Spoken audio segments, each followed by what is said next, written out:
Merci de rester fidèle à la télévision du développement. Tout de suite, le sommaire. Le 14 février, c'est la fête de Saint-Valentin à travers le monde. Une date considérée par nombreux comme jour des amoureux. Les tenants et les aboutissants de cette fête, activités à l'occasion de cette journée, à découvrir dans ce journal. Le 14 février, c'est aussi la journée internationale de la sensibilisation aux cardiopathies congénitales.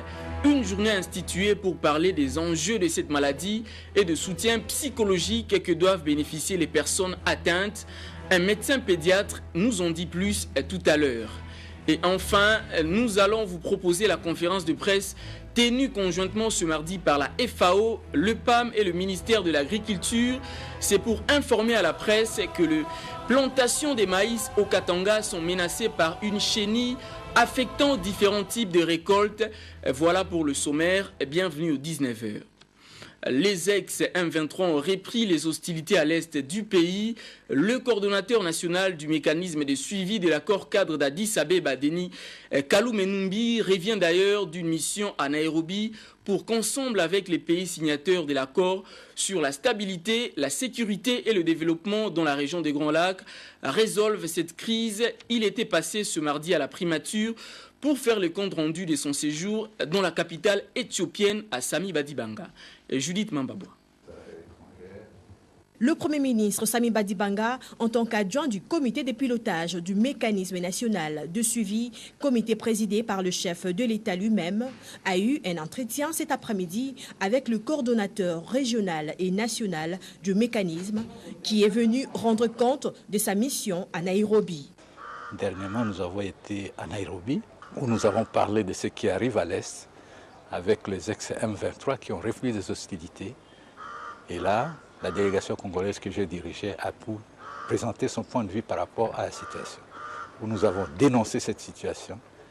Nous avons porté plainte auprès des garants pour leur demander de pouvoir user de leurs prérogatives des garants et de faire en sorte que tous les pays qui ont signé l'accord cadre d'Addis Abeba respectent cet engagement qui demande qu'aucun d'eux ne puisse héberger ni soutenir des groupes armés pour déstabiliser les voisins.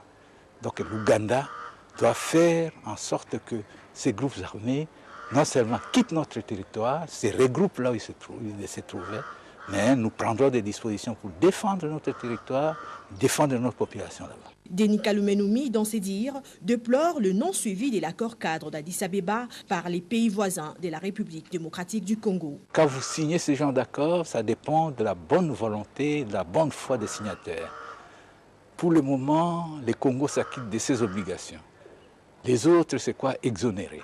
C'est pour ça qu'il y a un mécanisme qui est mis en place avec les garants. Je vous ai parlé de la plainte que nous avons adressée auprès des garants pour leur demander d'user de leurs prérogatives des garants pour exiger des autres qu'ils puissent respecter ces engagements.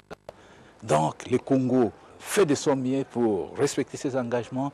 Nous dépassons énormément en hommes, en matériel et même des dépenses financières pour faire face à nos engagements.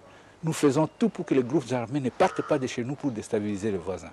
Nous les désarmons. Nous les prenons, leurs leaders, nous les mettons à la disposition de la MONUSCO pour les ramener chez eux. Et pour finir, Denis Kalumenumbi demande aux pays voisins de la RDC de faire pression aux M23 qui sont chez eux pour qu'ils ne nous déstabilisent pas. Le désengagement par l'ex-M23 du processus de Nairobi, la reprise des hostilités caractérisées par l'incursion de l'ex-M23 en RDC sont là quelques points évoqués à la réunion des pays signataires de l'accord cadre d'Addis Abeba. Le coordonnateur du mécanisme national exécutif de l'accord cadre a valablement représenté la RDC à ses travaux. Je vous propose un extrait de sa communication choisie par Guy Oulou. Nous revenons donc d'une réunion importante dans le cadre de suivi de la mise en œuvre des accords cadres d'Addis Abeba. C'est une réunion qui s'est tenue dans un environnement de méfiance et de suspicion vis-à-vis surtout de l'Ouganda, parce que sur le terrain, les ex-M23 se sont infiltrés et ont repris des hostilités contre nos troupes. Et c'était l'occasion pour la délégation congolaise primo de condamner cette reprise des hostilités, de prendre acte par ce fait que les ex-M23 violaient l'engagement qu'ils ont pris. l'engagement de ne plus reprendre les armes pour faire des revendications. Et donc, d'office, ils se sont désengagés des processus de Nairobi. Ils ne se sentent donc plus liés à ces processus.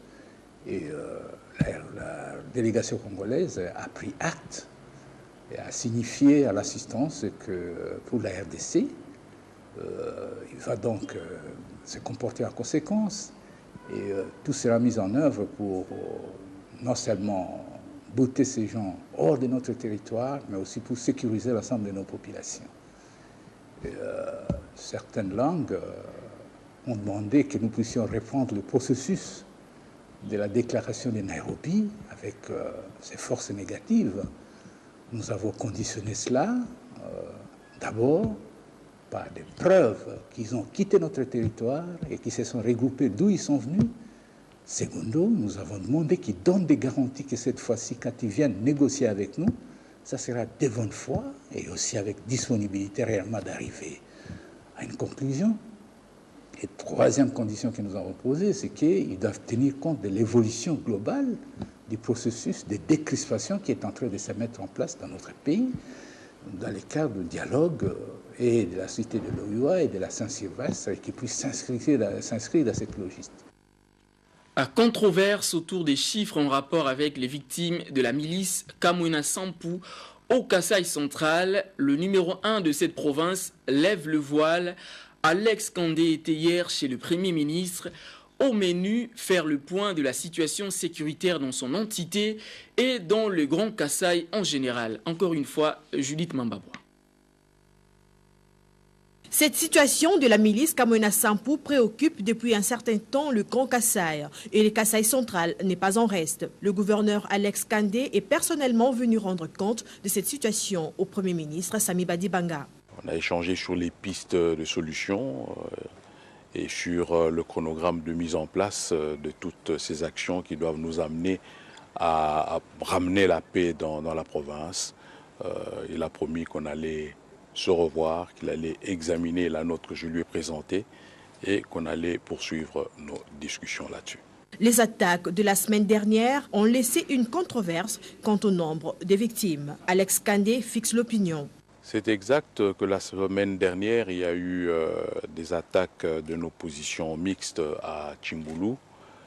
J'ai vu que certains journalistes exagéraient dans les chiffres qu'ils avançaient. On parlait de 100 morts, non, c'est pas exact. C'est de très loin inférieur à cela. Le calme est revenu, même s'il est précaire, mais il est là, le calme est là. Nous essayons de ramener tous les enfants de cette province à pouvoir s'entendre, à abandonner la guerre, si on peut l'appeler ainsi, et à retravailler pour le développement de la province. Profitant de son séjour à Kinshasa, le gouverneur du Kasaï central a également présenté ses civilités au Premier ministre Sami Badibanga pour sa nomination à la tête du gouvernement. Prenons ce mot de remerciement du caucus PPRD Sankourou adressé au président de la République Joseph Kabila Kabange. C'est suite à l'élévation d'un fils du terroir au rang de vice-premier ministre et ministre des Affaires étrangères, Léonard Cheo Kitundu. Les membres du caucus lui promettent tout leur soutien. Le point avec Gustave Chibungu Kazumba. Mieux vaut tard que jamais, mais il fallait le faire. Au nombre de ceux qui saluent le geste posé par le chef de l'État en nommant Léonard Cheo Kitundu aux affaires étrangères, s'ajoutent les caucus PPRD Sankourou. Pas de danse, musique folklorique, tous les Sankourois en liesse ici à Boboto ont des mots justes pour dire merci à Joseph Kabila. Suite à la vision du chef de l'État, son Excellence Monsieur le Président Joseph Kabila Kabange, la mémoire du Patrice Emery Lumumba est immortalisée dans sa terre natale. Une fois de plus. D'où nous avons maintenant les postes de vice-premier ministre et ministre des Affaires étrangères et intégration régionale confiés à l'un des dignes fils du Sankourou.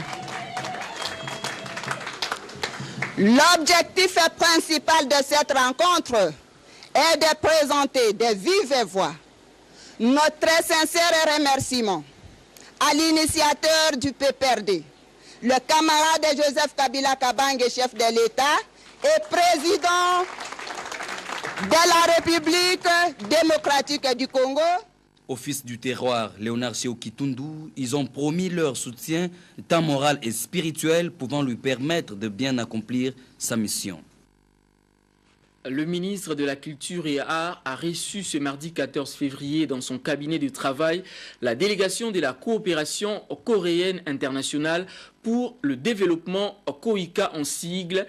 Cette délégation a été conduite par l'ambassadeur de la Corée du Sud en RDC et Guy Oloumé pour le détail. L'objet de cette visite de la délégation sud-coréenne auprès du ministre de la Culture et Arts de la RDC est double. D'abord, présenter les civilités à Sylvain Maurice Macheke, ensuite évoquer la construction du musée national du Congo, érigé dans l'enceinte du site Tembe-na-Tembe, non loin du palais du peuple. Au dire du chef de la délégation, 80% des travaux sont déjà exécutés, à en croire l'entreprise COICA, qui assure l'exécution des travaux. Selon l'hôte du ministre, à la fin de l'année en cours, ils atteindront 50% de la réalisation de l'ouvrage. Et c'est en 2018 que tout sera fini et remis aux autorités congolaises. En ce qui concerne le point de renforcer la capacité de membres de l'IMC pour pouvoir gérer ce musée national, la Corée va inviter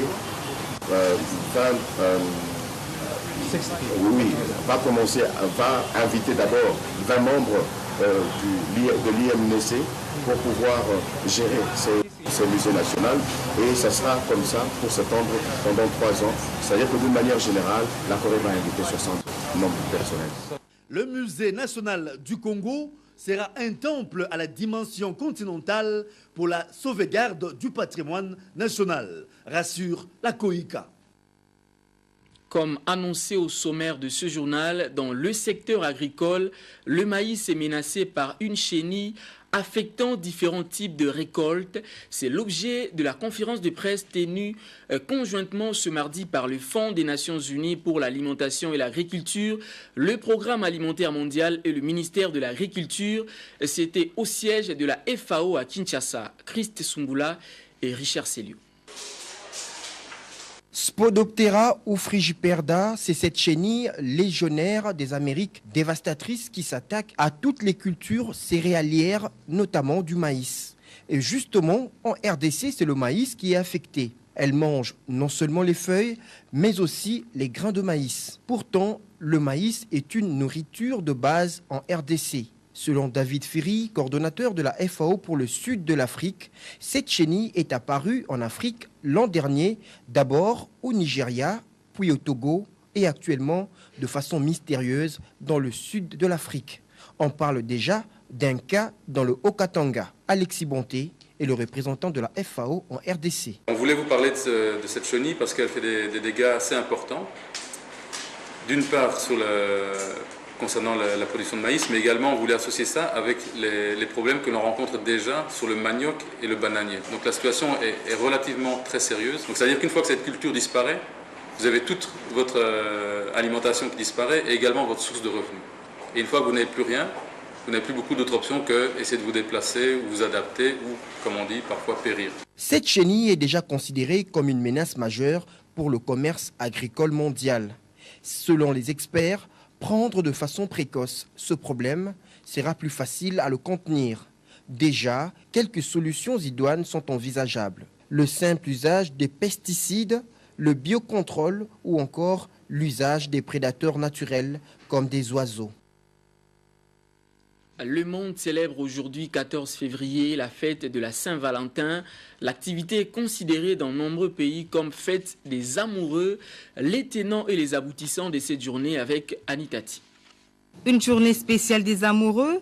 Les couples en profitent pour échanger des mots doux et des cadeaux comme preuve d'amour, ainsi que des roses rouges qui sont l'emblème de la passion. La Saint-Valentin est une fête laïque et d'ailleurs, ces saints ayant été rayés du calendrier liturgique en 1969, mais laissés dans les calendriers régionaux. L'origine réelle de cette fête est attestée au XIVe siècle dans la Grande-Bretagne, un pays encore catholique où le jour de la Saint-Valentin du 14 février était fêté comme une fête des amoureux, car l'on pensait que les oiseaux choisissaient choisissait ce jour pour s'apparier. Ce jour du 14 février avait été désigné par l'Église catholique comme un saint patron des amoureux. Ce dernier était proclamé pendant une période d'interdiction de mariage des soldats romains par l'empereur Claude II, alors que Saint Valentin de son côté arrangeait secrètement les mariages. Dans la plupart des versions de cette légende, le 14 février est la date liée à son martyre. La Saint-Valentin reste encore un moment unique et particulier aux amoureux de resserrer et de solidifier leurs liens affectifs et de bonne base. Vive les amoureux, à vous la journée. Le ministère du Budget a fêté à sa manière la Saint-Valentin. Pierre Kangoudia a réuni ce mardi autour de lui les femmes de son cabinet. Philomène Toulola pour le détail.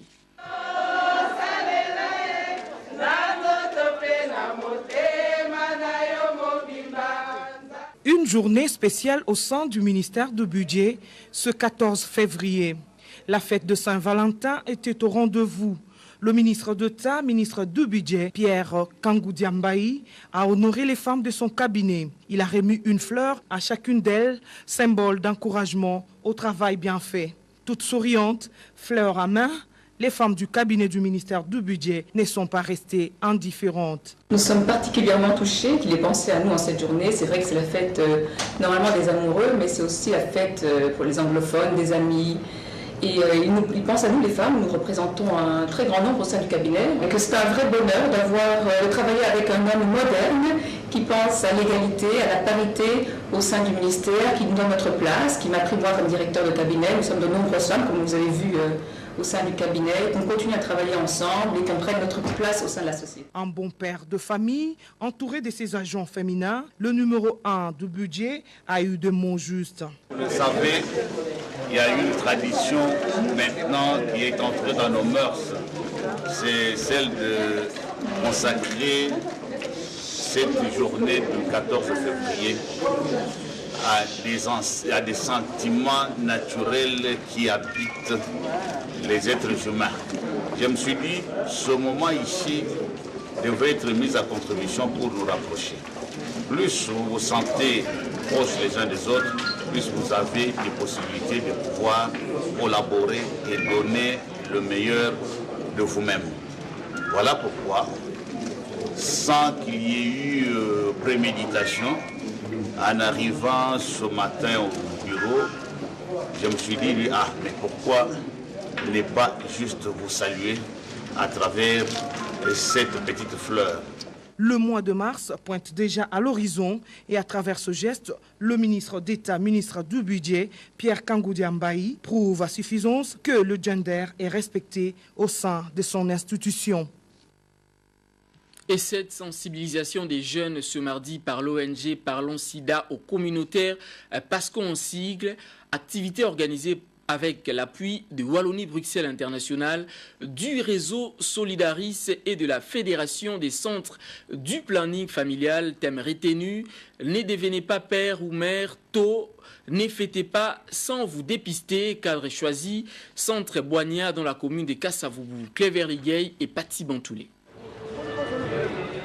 Faire la fête, c'est bien, mais il faut également se poser la question sur l'état sérologique de son partenaire, parce que c'est pendant les jours festifs que les gens se livrent généralement aux activités sexuelles non contrôlées. Raison qui a poussé PASCO à sensibiliser la population sur les dépistages volontaires et les méthodes de planification familiale. J'étais de passage, j'ai rencontré une campagne de dépistage et j'ai été intéressé.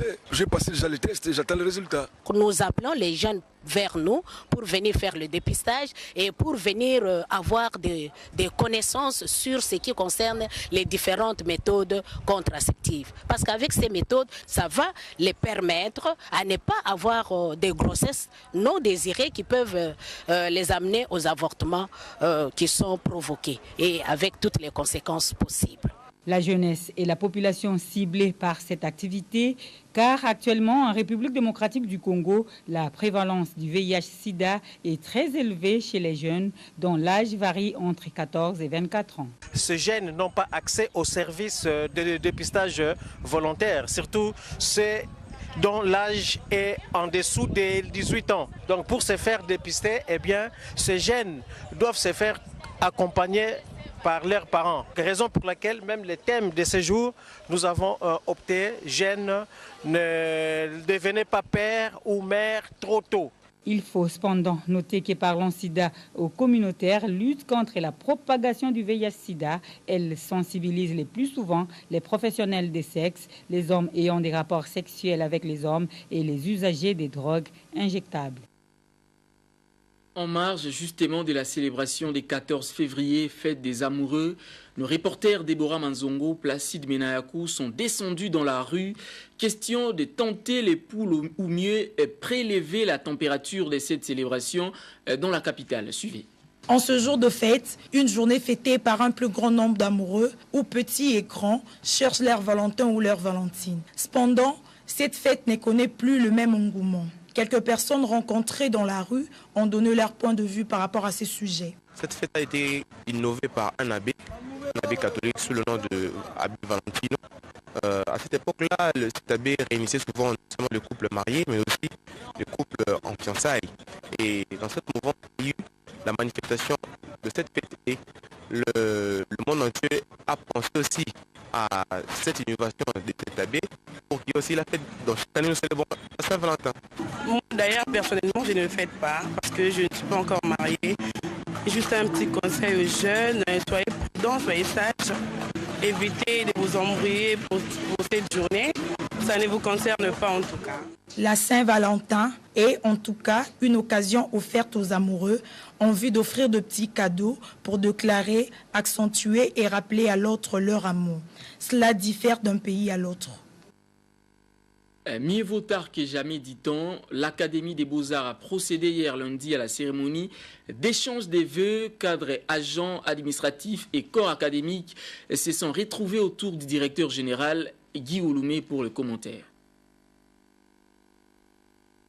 La manifestation de ce jour revêt une dimension hautement symbolique, outre qu'il s'agit pour l'Académie des Beaux-Arts d'une opportunité de communier la joie d'une nouvelle année 2017. Agents et cadres de jeter un coup d'œil rétrospectif sur ce qui a été fait par rapport à ce qui devrait ou pouvait être réalisé. La nouvelle vision que nous avons de cette académie est celle d'un établissement moderne, équipé, sélectif, compétitif et où il fait bon vivre. En travaillant la main dans la main, nous y arriverons. À cet effet, le personnel scientifique, les agents, le cadre de cette institution affirment la transformation de l'Académie des Beaux-Arts grâce à la détermination de son directeur général qui accompagne l'idée de chef de l'État en matière de modernisation. Progressivement, ils ont rénové tous les bureaux, les salles des cours, la bibliothèque et les halls des étudiants.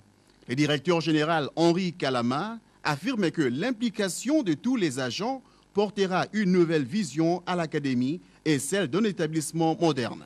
Nous sommes dans une dynamique de la révolution, de vouloir changer, faire de notre institution une institution compétitive et arrimée aux standards internationaux. Et cela commence d'abord par la façon dont nous paraissons chez les autres avant d'être.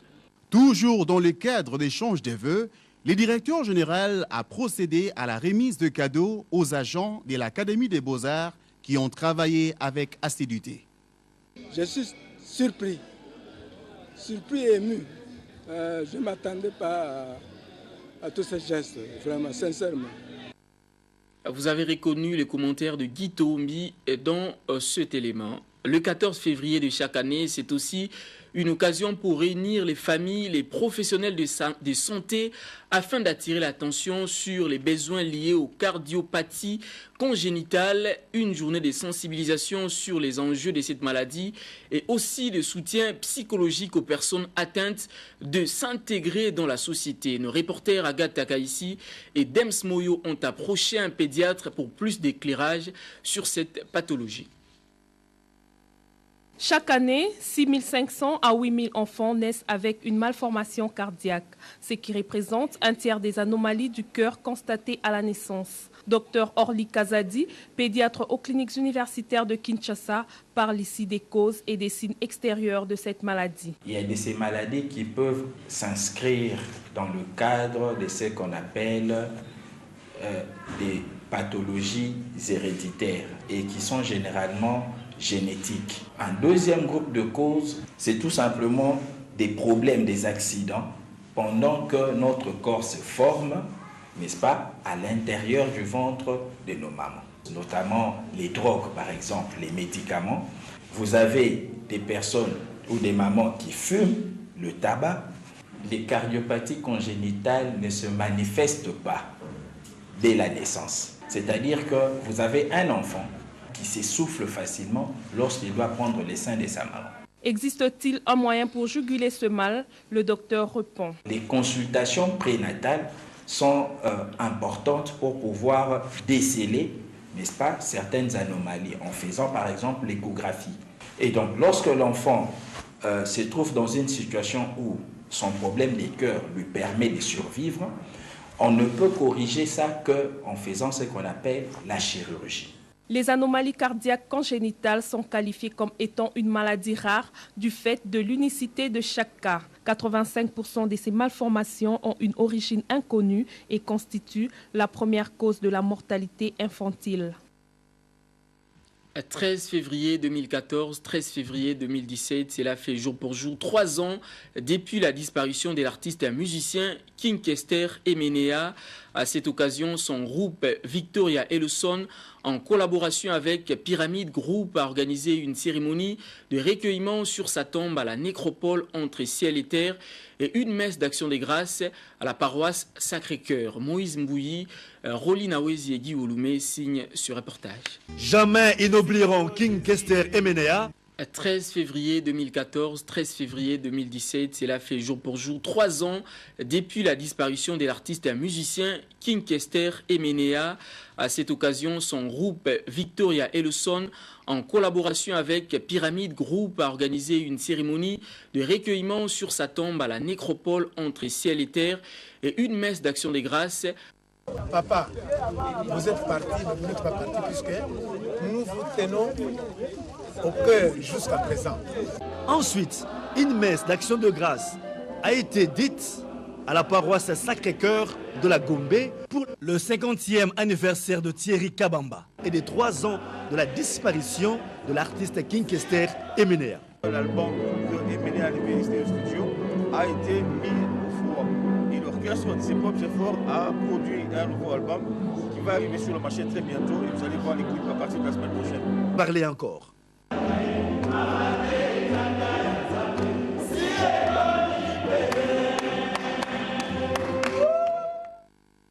Les léopards taekwondo honorés par la visite éclair du ministre des Sports ce lundi, ces fauves ont été surprises en plein entraînement en marge du tournoi qualificatif qui va se dérouler tout prochainement en Égypte. Mimi Mujinga. C'est dans 24 heures que les léopards taekwondo vont s'envoler pour l'Égypte, dans la ville de Luxor, où se déroulera le tournoi qualificatif au mondial de la Tunisie.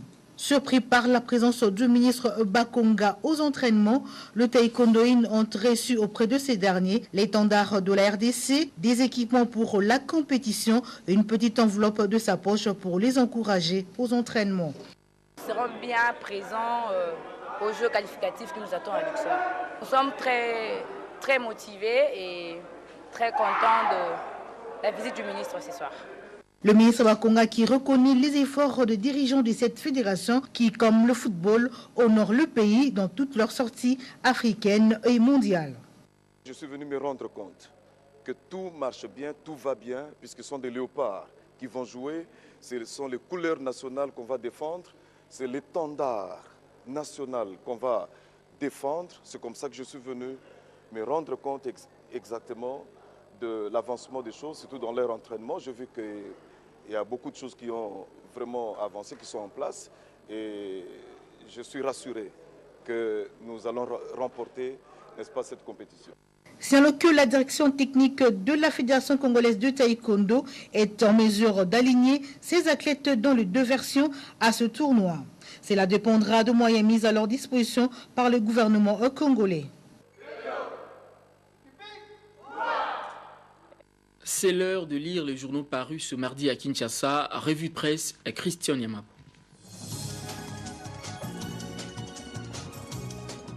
Pas de conditions pour le rapatriement de la députée d'Étienne Tshisekedi, écrit l'agence congolaise de presse. La famille Tshisekedi ne pose aucune condition pour le rapatriement à Kinshasa de la députée du président de l'Union pour la démocratie et le progrès social UDPS, Étienne Tshisekedi Wamulumba, décédé à 84 ans d'une embolie pulmonaire le 1er février 2017 à Bruxelles, a déclaré Félix Tshisekedi Tshilombo, fils de l'illustre disparu, au cours d'une conférence de presse lundi dans la capitale belge. La famille attend que le gouvernement désigne le site de l'inhumation où sera érigé un mausolée en mémoire de l'ancien Premier ministre et président du Conseil des sages du Rassemblement des forces politiques et sociales de l'opposition, a expliqué Félix Tshisekedi, qui a également émis le souhait que le président de l'UDPS soit pleuré dignement et que ses obsèques se déroulent dans la sérénité. Rapatriement Tshisekedi, réponse du berger à la bergère, le retard c'est pas le gouvernement, informe le maximum.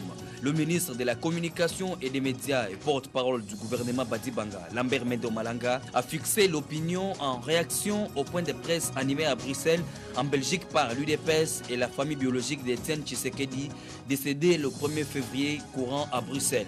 Le retard qui est subi le rapatriement de la députée de l'illustre personnalité Yachichi n'incombe pas au gouvernement de la République.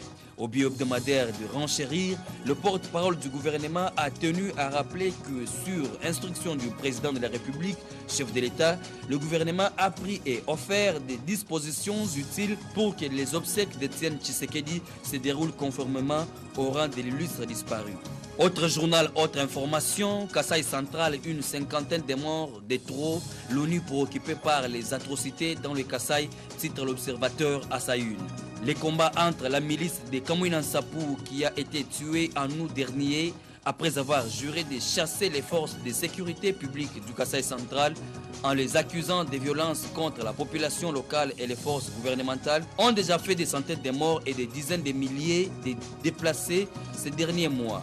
Dans un communiqué rendu public samedi 11 février, la mission des Nations Unies pour la stabilisation en République démocratique du Congo, MONUSCO, s'est dit préoccupée par la persistance du conflit tout en renvoyant dos à dos la milice des Kamwina Nsapou et l'armée congolaise, les accusant d'en être à l'origine, indique le quotidien.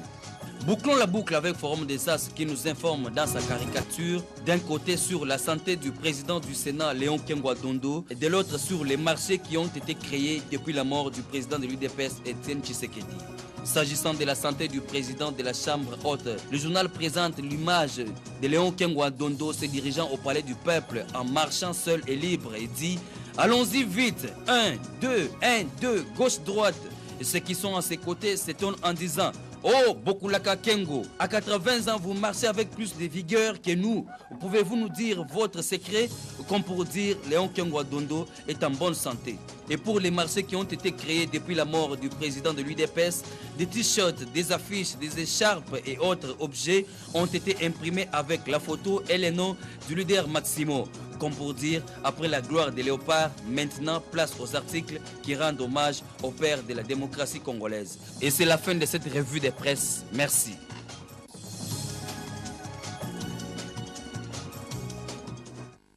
Les rappels des titres avant de nous quitter. Le 14 février, c'est la fête de Saint-Valentin à travers le monde, une date considérée par nombreux comme jour des amoureux. Les tenants et les aboutissants de cette fête, activités à l'occasion de cette journée, vous les avez suivis, vous les avez plutôt découverts dans ce journal.